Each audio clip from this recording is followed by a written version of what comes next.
Thank you. All right. Yes, Roblox, a platform familiar to many, but how many people have actually ever developed a game for Roblox? That is a surprising lack of hands. One, I see one. All right, great. Well, then in that case, I'm going to teach you a lot of new things. First of all, who am I? My name is Martine Spaans. I've been in the industry for about 17 years.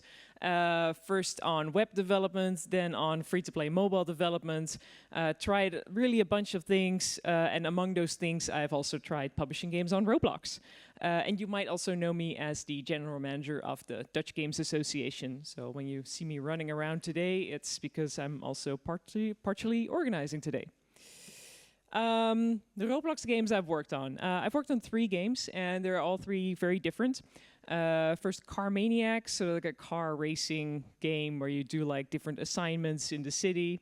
Berrybrook is kind of more like an RPG where you take care of a little egg that hatches into an animal, and it's like, gathering resources and stuff. And the third one that's a little bit different, JBL Soundland. So that was together with marketing agency Go Spooky. They created a land for JBL in Roblox, and I also worked on that project as a game designer. So quick rundown, like what Roblox sort of is in numbers. It launched back in 2006, so it has been around for quite a while already. An online game platform with a real creation system that allows users to program and play creations by other users.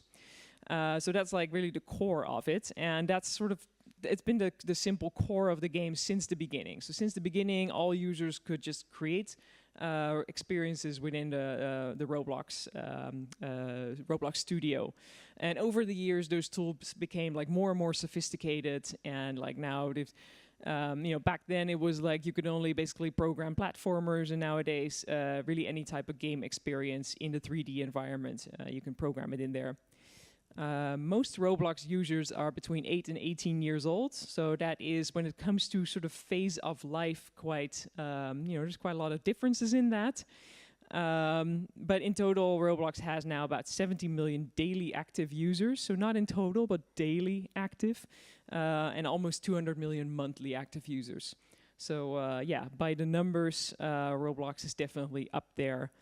But there's also a lot of numbers when it comes to the amount of created game experiences, more than 5.5 million. The vast majority of this are experiences where someone opened up Roblox Studio, thought, looks like work, and then didn't do anything with it. So a lot of the experiences are totally crap and don't actually add much value. But of course, there's a lot of diamonds in the rough as well. Of all the users, almost 80% is on mobile, and with mobile also that also includes tablets. So yeah, like, Roblox is also available on Xbox, but it doesn't really make sense from a business point of view to sort of tailor your experience to work very well on Xbox, because only 1% of them plays on it. So it's really mostly mobile, and then 20% PC. So yeah, like for kids under 13, they use Roblox as their #1 entertainment entertainment platform. It's the way to connect with their friends, to really just like spend time, discover new things, discover trends. And what's interesting is that the gender split is pretty equal, pretty much 50-50. And also when you look sort of globally, the split is also very interesting, because there's no real dominant region for Roblox. It really is a global phenomenon. So the business opportunities in this, right? Because that's why we're here. We're game developers. We want to develop games on this. There are more than 3 million developer accounts on Roblox. But like I just said, like not many of them are really sort of professional game studios. A lot of them are hobbyists trying out, what this Roblox studio is and what you can do with it. Either kids programming, or their parents who got interested through the kids want to know more about it. So those are kind of sort of the two sort of main sort of hobbyist accounts, and there's a few studios out there who actually have a professional game studio to create Roblox experiences, but there's really not many around. I think in the Netherlands I know 2. There might be more, but 2 that I know of. So that kind of gives you an idea of like the split between, you know, Roblox developers and developers who, for example, focus on Steam. Yeah, so making games on Roblox is quite easy. You don't really need to know a lot of code, or it teaches you it in a very friendly way. But the biggest advantage is that you don't need to invest in back-end infrastructure. Or you know, when your game grows, you don't need to like think about scaling or anything. Roblox just handles all of that. So yeah, like you can fully focus on only the front end. When we look at the content that's popular on Roblox, the two sort of all-time.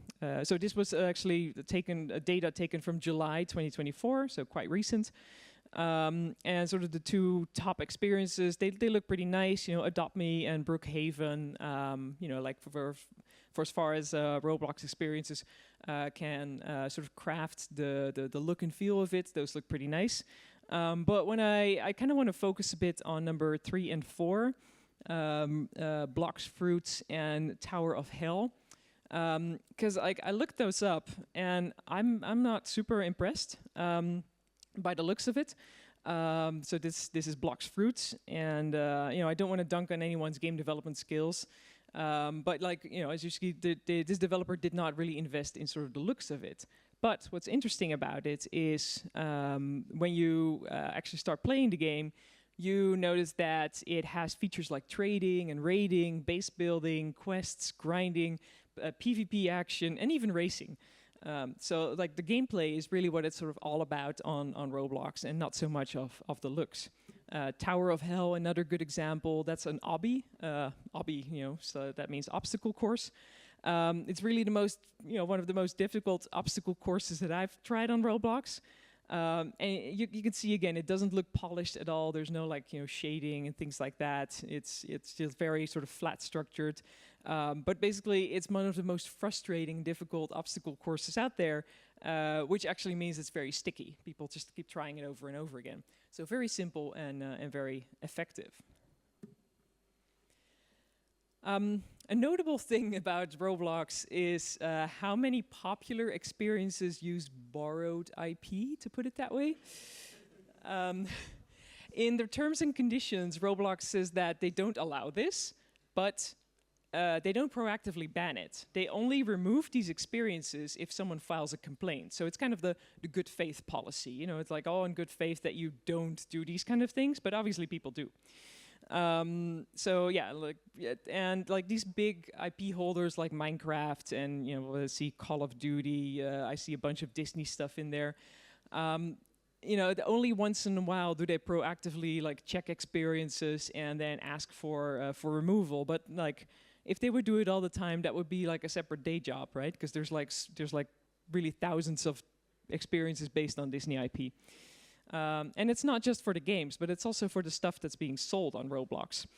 So you can even monetize someone else's IP, apparently. Again, it's against the rules, but it's not sort of proactively moderated. So this is some screenshots from the Avatar shop. So it's a risky strategy. You know, I wouldn't recommend it as a business strategy, because if your developer account gets blocked because of this, then you end up with nothing. But yeah, it's kind of cheeky to see that people still do get away with this so far. Yes, okay. So, monetization. How does monetization actually work on Roblox? So this is from 2023, developer earning statistics. And it's very hard to sort of look up the earnings per game. But I do happen to know that Adopt Me, so that number 2 in the most popular experiences, they make about 80 million per year. But your chances of earning that much are very, very slim. So yeah, 0.016%. And the games that I developed were not in this category, no. We made about, I think, between $5,000 and $10,000 per, for the 2 experiences that I published and monetized. Those were the earnings. So yeah, we did not break even, which is also, spoiler alert, why I stopped making games for Roblox. For the JBL one, I don't have statistics, of course, and if I would have them, I wouldn't be able to share them. But also for the JBL experience, monetization was not the main driver, right? It was brand recognition. Yeah. Anyway, by comparison, on Steam, there's about 44,000 developer accounts, and I think like the average of earnings on Steam per account are like $4,000 a year.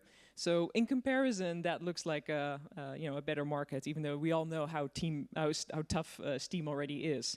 But yeah, for Roblox, it really is sort of that diamond in the rough that you need to be to monetize.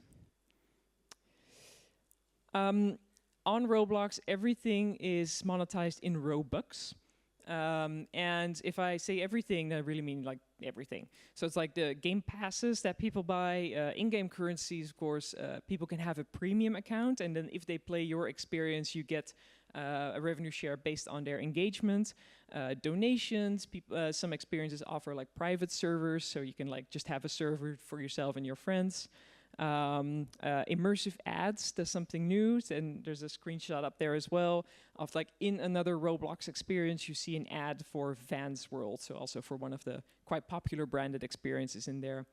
But so far, selling clothes on the avatar market seems to be sort of the most, the best monetizing way to try to get some revenue on Roblox, unless you're one of the really popular experiences, because then all the other statistics, all the other ways of making money here start to matter.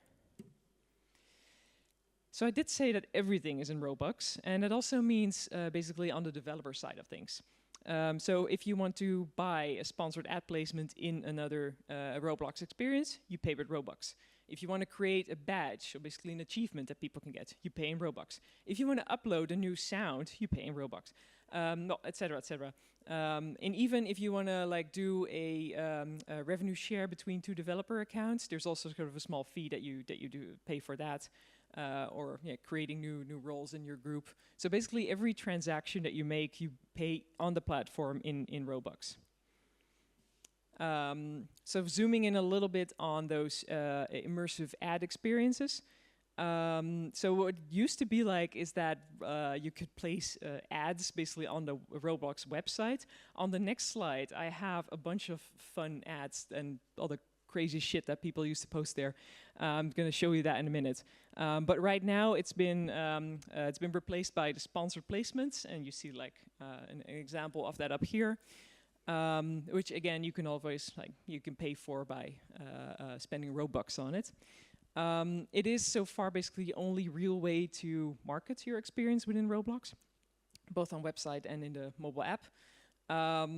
But the biggest sort of marketing drive that you still get is from the network effect. So basically, someone starts playing your game and they invite all their friends to it, and that works just a lot better than the marketing. But of course, it's unpredictable. Now on to the crazy ads that Roblox used to have.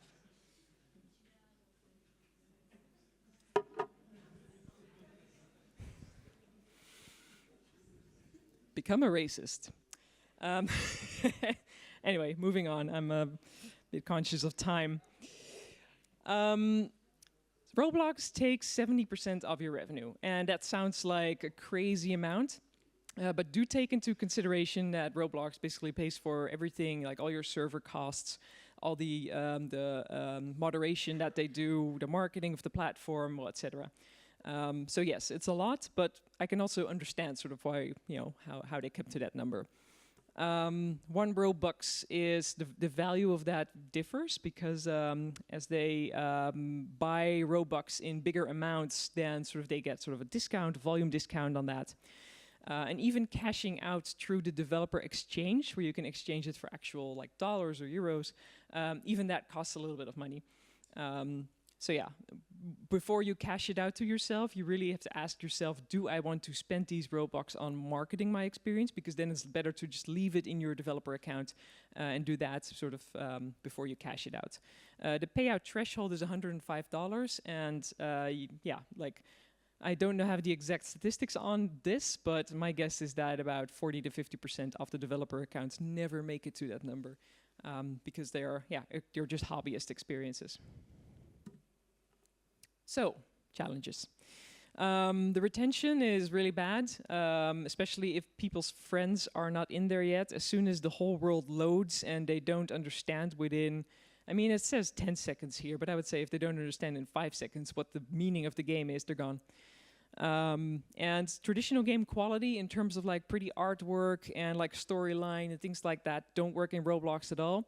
You're better off making poop jokes and I mean, that sounds cheap, but it's, you know, the most popular experiences do sort of offer that kind of humor as well.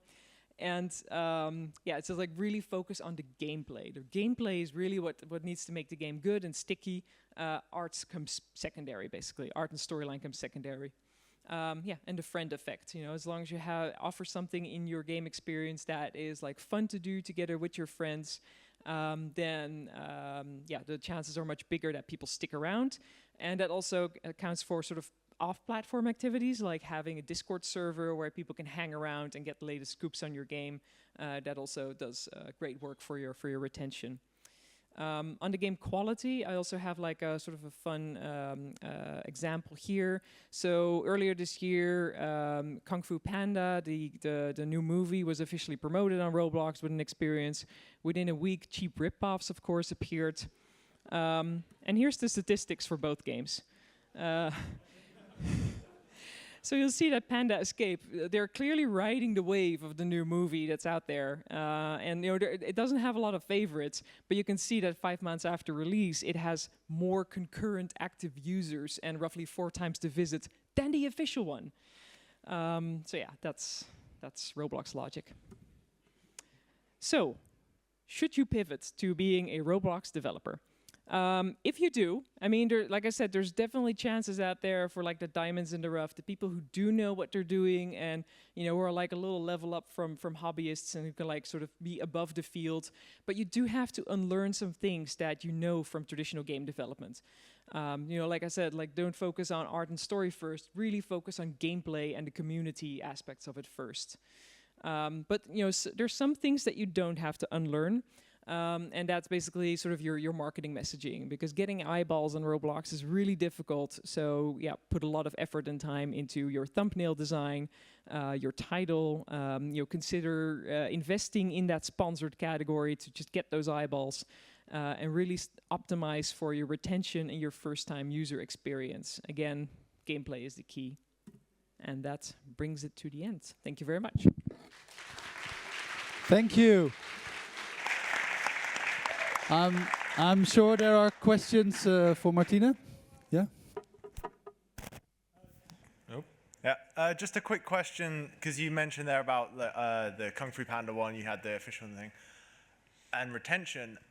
Is there a difference in potentially supporting games long-term on the platform versus, hey, just trash it and then make a new game? Like, if you've got a year, do you release multiple games or support a game for a year? Would you say is one of those better? Yeah, good question. What we did is we, yeah, like from the 2 games that we released, we supported them like really for long term, put out lots of updates and everything. But basically, I mean, it's a tough lesson, but sometimes you just cannot really revive what's already dead. So especially like Berrybrook, when we launched it, it was kind of already dead in the water, and we were kind of denying that and kept updating it, but patience was gone, you know. So yeah, for Car Maniacs, it was actually sort of a different story. That one did get some interesting traction, and then we kept sort of iterating more on what people really liked about it, and you know, that one stayed alive for quite a bit longer before we sunset that one. All right. More questions? There you go. You mentioned integration with Discord servers. Is that native, or how do you go about making the connection between the game and Discord? No, the only way that you can promote that is on your Roblox page. You're allowed to put some outgoing links, and there you can also, like, in the description, put your Discord link on there, so people know and learn about your Discord server. But it's not sort of an official connection in any way. I don't think Roblox that will start supporting that anytime soon, because they don't control what's being said and done on Discord servers, and of course they want to still guarantee child safety. Right. Next one. My question is, what is your relationship with the Roblox platform? Because it seems like all the developers here are just having a shitty deal. I mean, it would be nice to ask them, hey, can you do some regulations? Hey, can you improve moderation? Because all these, yeah, it's shitty from what I look like. It's a shitty deal to develop and monetize in Roblox. Well, I gotta say, the Roblox staff, they're like really nice and super supportive and like very great to talk to through like the developer forums. But it is just the fact that there's like so many developer accounts. Like with the ease of accessibility to Roblox, there also basically comes a flood of crap. So that's also then, you know, a downside of the like the openness. But at the same time, it's also great that it really sort of opens up, you know, basic development skills and programming skills to a lot of people.